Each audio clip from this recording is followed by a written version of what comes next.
Hi friends, welcome to Mek'skitchen. இந்த வீடியோல sweet rava அப்பம் எப்படி செய்யறதுன்னு பார்க்க போறோம். இந்த டேஸ்டியான ஸ்வீட் அப்பம் 20 நிமிஷத்திலே ரெடி பண்ணிடலாம். இதுக்கு நான் 1 கப் மைதா வந்து எடுத்து வச்சிருக்கேன். 1/2 கப் வந்து ரவை. 1 கப் மைதா வந்து நல்லா சலிச்சு எடுத்து வச்சிருக்கேன்.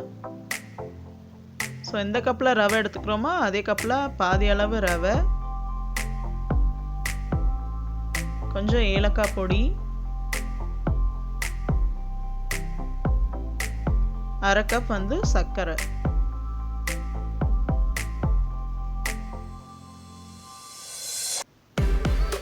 இப்போ எல்லாத்தையும் நல்லா கலந்து விட்டுக்கலாம். ரவை வந்து நான் வறுக்காத ரவை தான் எடுத்திருக்கேன். ஸோ இப்போ இதெல்லாத்தையும் நல்லா மிக்ஸ் பண்ணிக்கலாம். இப்போது இது வந்து 1/2 கப் பால் சேர்த்துக்கிறேன். இது வந்து கொதிக்க வச்சு ஆற வச்ச பால் 1/2 கப் வந்து சேர்த்துக்கிறேன். ஸோ எந்த கப்பில் நீங்கள் வந்து மைதா எடுக்கிறீங்களோ அதே கப்பில் பாதி பாதி இப்போ நான் சொன்ன ரவையும் சரி, சர்க்கரை, பால் இதெல்லாம் சேர்த்துக்கணும். இப்போ நல்லா மிக்ஸ் பண்ணி விட்டுக்கலாம். இப்போது 1/2 கப் வந்து தண்ணி சேர்த்துக்கிறேன். இப்போ நல்லா வந்து நம்ம மிக்ஸ் பண்ணிக்கலாம். கட்டி இல்லாமல் மிக்ஸ் பண்ணணும்.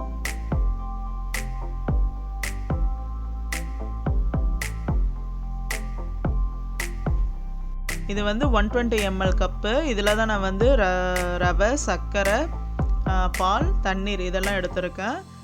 240 ml கப்பில் வந்து நான் மைதா எடுத்திருக்கேன். ஸோ எந்த கப்பில் வேணால் நீங்கள் கலந்துக்கோங்க. இப்போ கொஞ்சமாக சால்ட் வந்து சேர்த்துக்கிறேன். இப்போ நல்லா வந்து மிக்ஸ் பண்ணி விட்டுக்கலாம். எல்லாத்தையும் கட்டி இல்லாமல் கலந்துக்கணும். ரொம்ப திக்காக இருக்குது, அதனால நான் கொஞ்சம் தண்ணி சேர்த்துக்கிறேன். 1/2 கப் போக இன்னும் கொஞ்சமாக தண்ணி சேர்த்து இப்போ இட்லி மாவு பதத்துக்கு வந்து நம்ம வந்து மிக்ஸ் பண்ணி வச்சுக்கலாம். ஸோ இந்த கன்சிஸ்டன்சி பார்த்துக்கோங்க. இப்போ ஒரு 10 நிமிஷம் அப்படியே நம்ம வச்சிடலாம். இந்த மாவு கலந்ததுக்கப்புறம்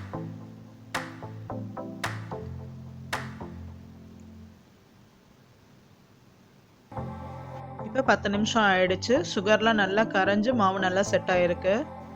டீப் ஃப்ரை பண்ணுறதுக்கு நான் ஆயில் ஊற்றிருந்தேன். அது நல்லா சூடாயிடுச்சு. இப்போ ஒரு கரண்டி மாவு ஊற்றுறேன். அது வந்து கீழே நல்லா வந்து குக் ஆகிடுச்சுன்னா அது தானாகவே மேலே வந்துடும். அது வரைக்கும் நீங்கள் எதுவும் டச் பண்ண வேண்டாம். இப்போ மேலே வந்ததுக்கப்புறம் இந்த மாதிரி எண்ணெயை வந்து அது மேலே எடுத்து ஊற்றுங்க இந்த மாதிரி. ஸோ அப்போ தான் ஃப்ளஃபியாக வரும். இப்போது திருப்பி போட்டுக்கலாம். திருப்பி போட்டு அதே மாதிரி மேலே எண்ணெய் எடுத்து அந்த மாதிரி ஊற்றுங்க. இப்போ அது நல்லா மேலே வந்ததால், குக் ஆனதால் நான் வந்து இன்னொரு கரண்டி வந்து ஊற்ற போகிறேன் மாவு.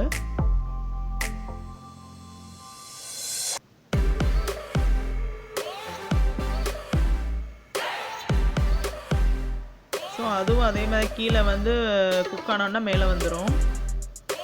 இப்போ அதுவும் நல்லா வந்து ஃப்ரை ஆகி மேலே வந்துடுச்சு. ஸோ 2 சைடு இப்படி மாற்றி மாற்றி திருப்பி போட்டுக்கணும்.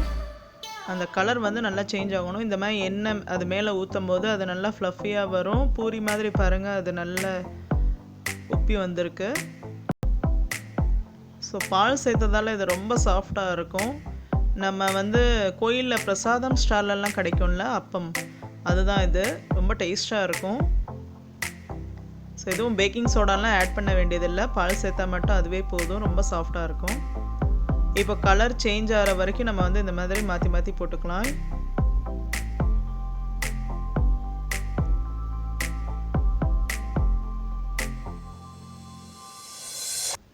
இப்போ பார்த்தீங்கன்னா இது நல்லா 2 சைடுமே நல்லா கோல்டன் கலர் ஆகிடுச்சு. இப்போ நான் எடுத்துடுறேன் இதை.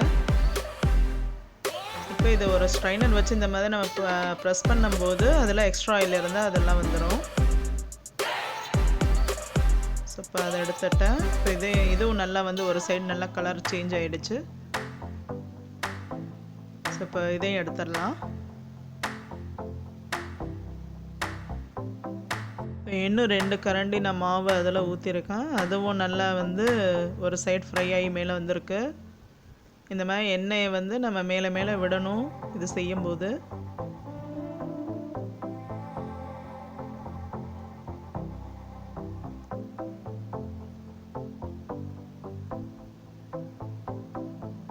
இப்படி திருப்பி திருப்பி போட்டு அது மேலே எண்ணெய் இந்த மாதிரி ஊற்றுங்க செய்யும்போது.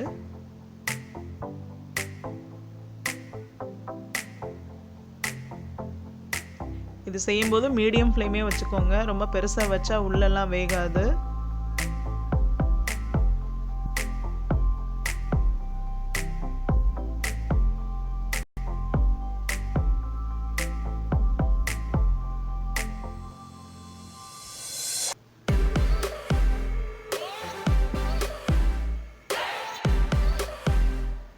இப்போ ரெண்டுமே நல்லாவே குக் ஆகிடுச்சு. இதையும் எடுத்துடலாம்.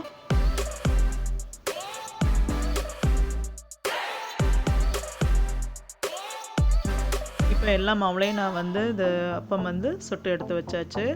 240 ml கிட்ட நான் மைதா எடுத்தேன். 120 ml வந்து ரவை எடுத்தேன். அதில் வந்து ஒரு 25 அப்பம் கிட்ட கிடச்சிது. பாருங்கள், ரொம்ப சாஃப்டாக இருக்குது. ரொம்ப டேஸ்ட்டாகவும் இருந்தது.